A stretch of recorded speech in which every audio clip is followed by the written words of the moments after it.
Hey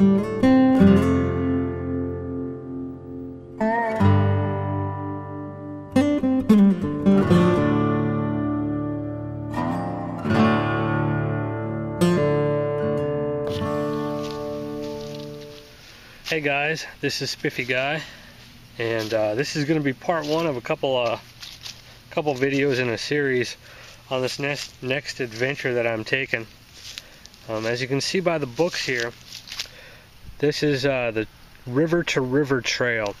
It is a trail that goes in southern Illinois through the Shawnee National Forest. It starts at Elizabethtown, Illinois, right now on the Ohio River, and it goes all the way to Grand Tower, Illinois, which is on the Mississippi River. Total mileage is approximately 160 miles. That's my goal. Right now what I'm planning for is I'm going to do a section of it. I'm going to do from Garden of the Gods to the Lusk Creek Trailhead. It's a section that's about 25 miles. I'm going to park at Garden of the Gods and do basically there and back. So I'm looking at a total of about 50 miles, and I'll show that on the map here hopefully. Now, these are the two books that I got. This is the River to River Trail Guide, and this one is by I forget who, this is by the River to River Trail Society. Okay, and it's not a bad book. It's got a lot of the maps that you'll find on the Shawnee National Forest website. They're fairly useful maps. These are going to be the most up-to-date maps, and the book itself is decent. It gives you a little bit of a history and things like that. Part of the problem is it doesn't talk a lot about like water and that sort of thing. But here's a total pull-out map of the entire trail. This book is not bad. This book here is the River to River Pocket Guide, and this one is by John Voights, and you can find this on eBay. It was like 12 bucks. This is nothing but GPS coordinates, and it has comments about water, parking, things like that.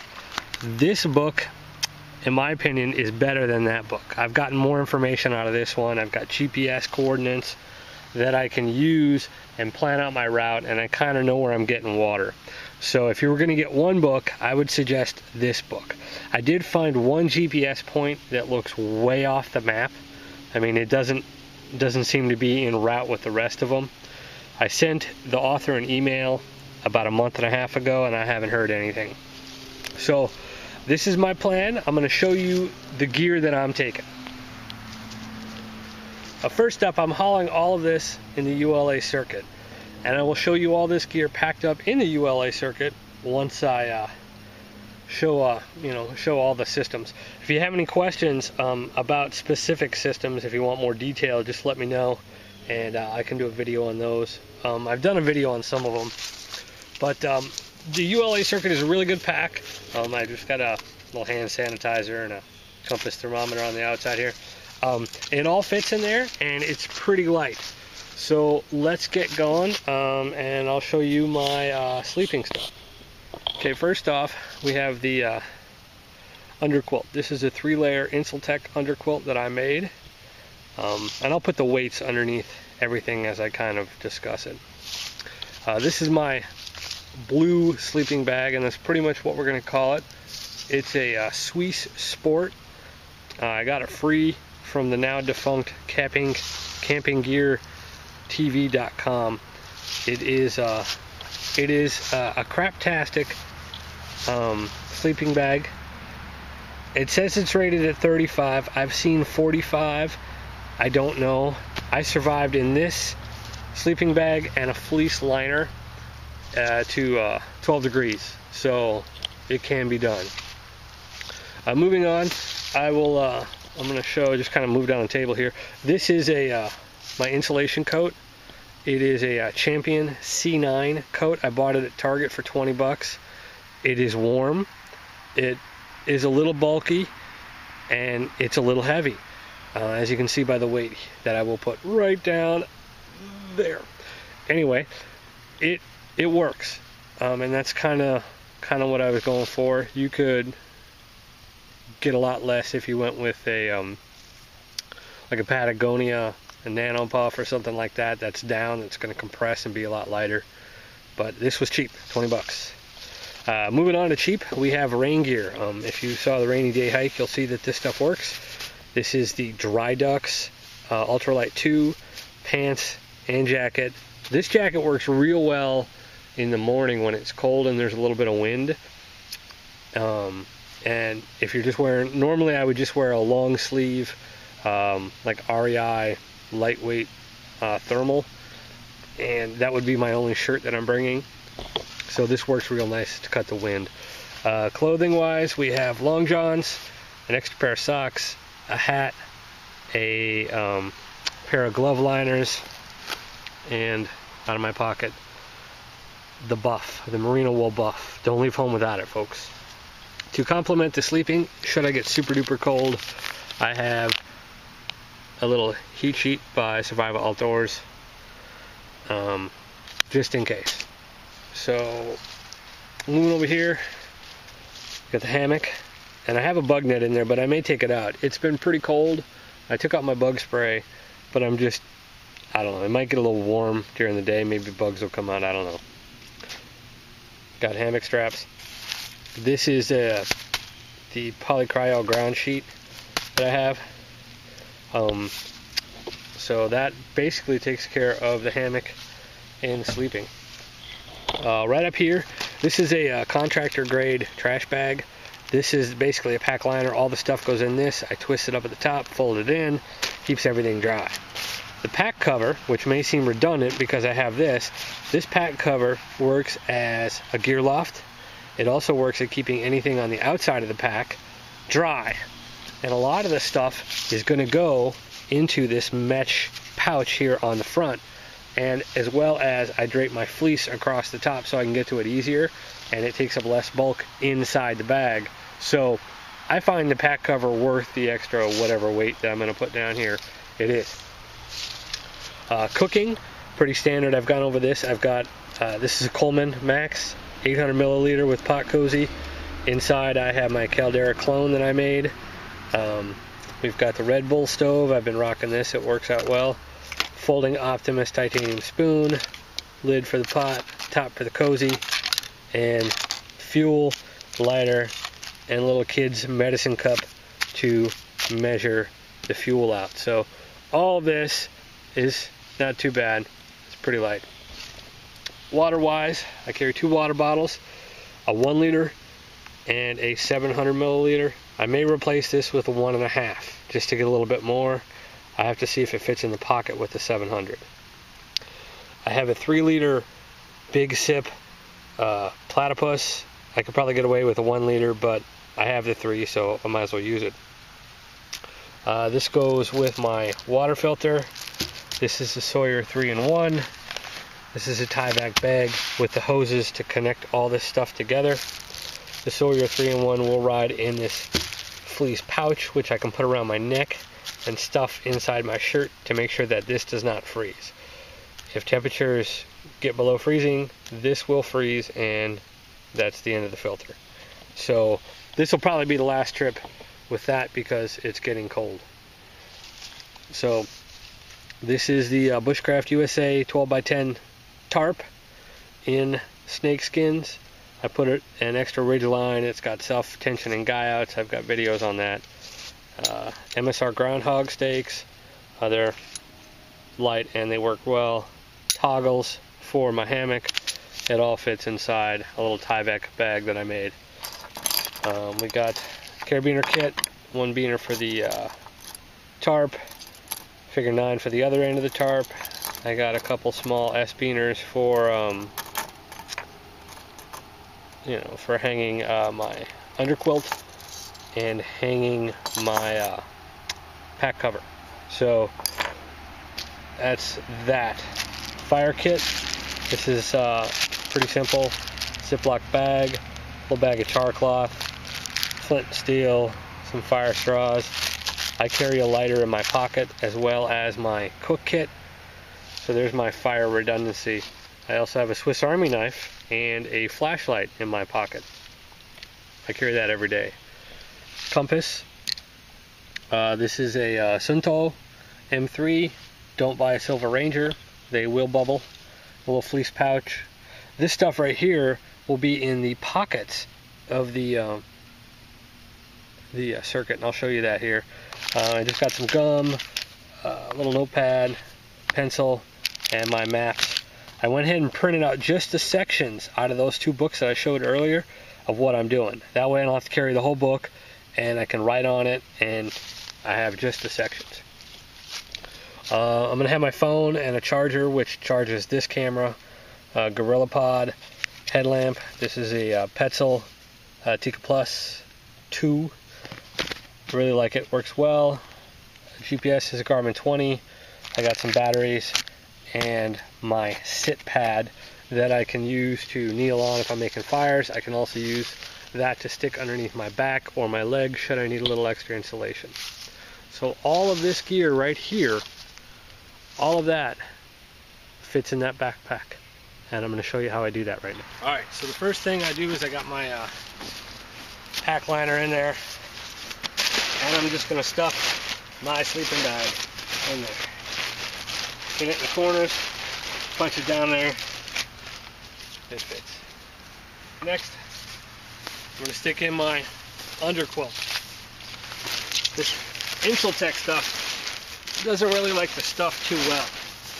It will retain a little bit of air, so you just kind of punch it in there and start filling in the corners. Okay. And that's pretty much that. Next thing I do is I stick in my hammock, and that pretty much takes care of everything that I'm going to need in camp. Okay, from there I'm going to stick in my clothes. Okay, depending upon how warm it is whether I'm going to have my gloves and my hat out. Extra socks to throw in there, long underwear we'll throw in there, and it's done. Throw the heat sheet in there, forgot about that. The buff I usually keep in my cargo pocket, that way I can always get to it if I needed a hat, something lightweight. So next thing we're going to do is we're going to stick in this giant jacket. Once again, this is Target C9 from Champion. It is heavy, but it works. Okay, that's pretty much it from there. The next thing that'll go on top is going to be the hygiene kit in case I need to get to the first aid kit, and then my food. It doesn't look like it fits. This shock collar comes up, gather the end, spin a couple times, stuff it down. There you go. That's the main bag. Roll this up. That's the main bag, and it is packed.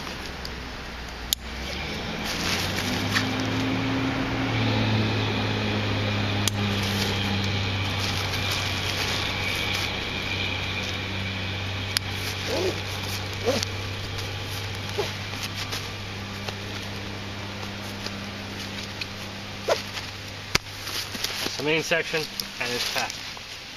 We'll move on to the front. Okay, guys. So now we're going to pack the front. So I've got this this compression strap over here, and that's where I hang my carabiner kit. It's nice off to the side. I could use this side compression strap to hold them in place, keep them from rattling around. All right. So in the front, we're going to. Well, first thing we'll do is we'll take our 50 feet of little MSR shiny rope, stick that at the bottom. Okay, that's our food hanging kit. Don't need that right away. Same with our whatever those things are. What do you hang with those? Hammock. And our ground sheet.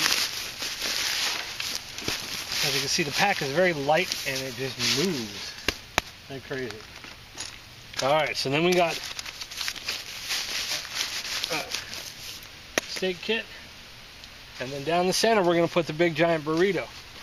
Okay, 12 by 10 of Bushcraft USA tarp awesomeness. This is an awesome tarp. It weighs nothing, and it's freaking huge. Okay, then poop kit. Everybody poops, gotta have it. Stick that in there. I can easily get to a steak if I need to make a hole and do the pooping. Okay, then we'll slide in our bladder. We'll slide in our hose kit wherever that'll fit. Right here. It all fits, trust me, it all fits.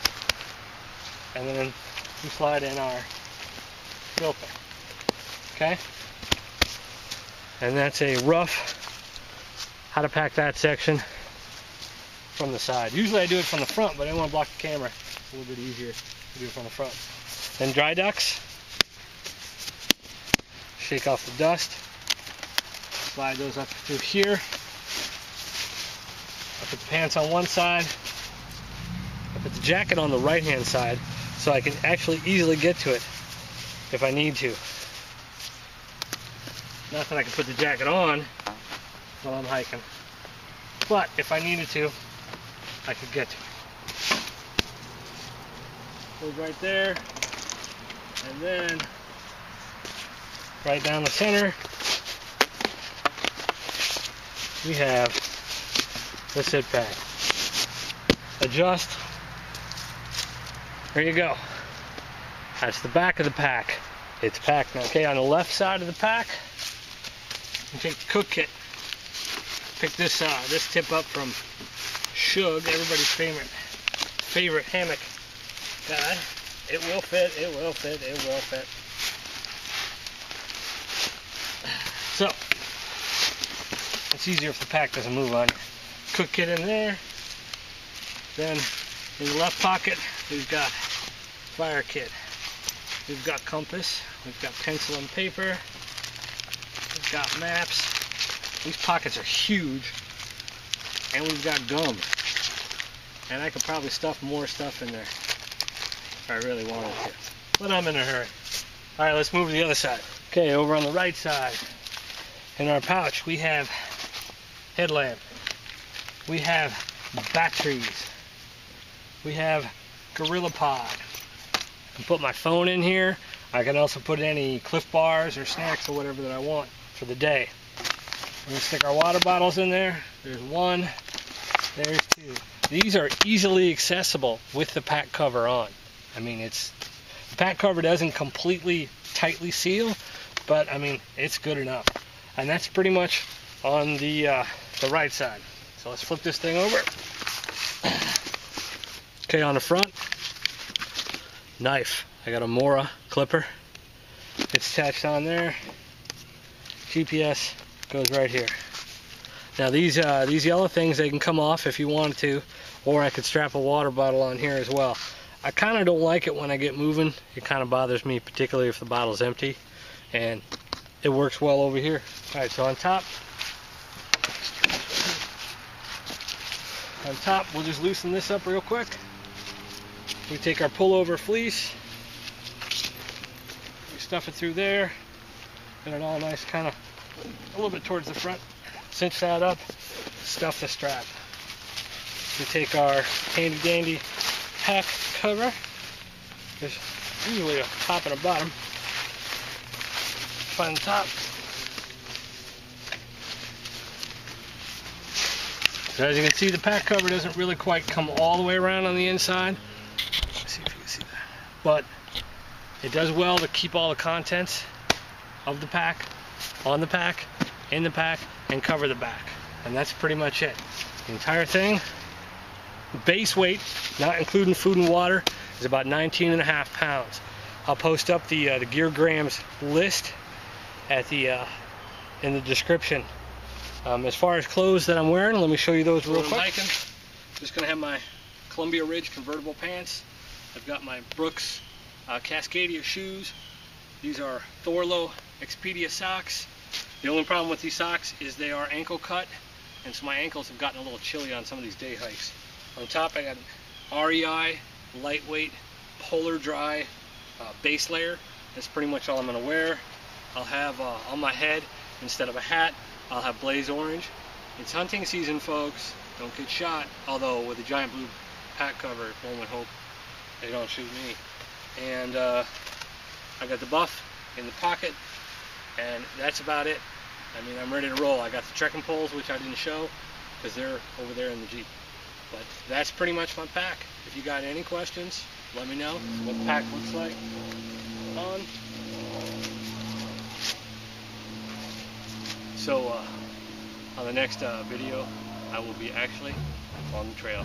Until then, thanks for watching. Be sure to subscribe and take it easy.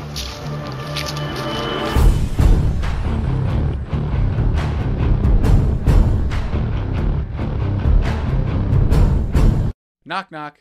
Who's there? The interrupting cow. The interrupting Moo! Ha!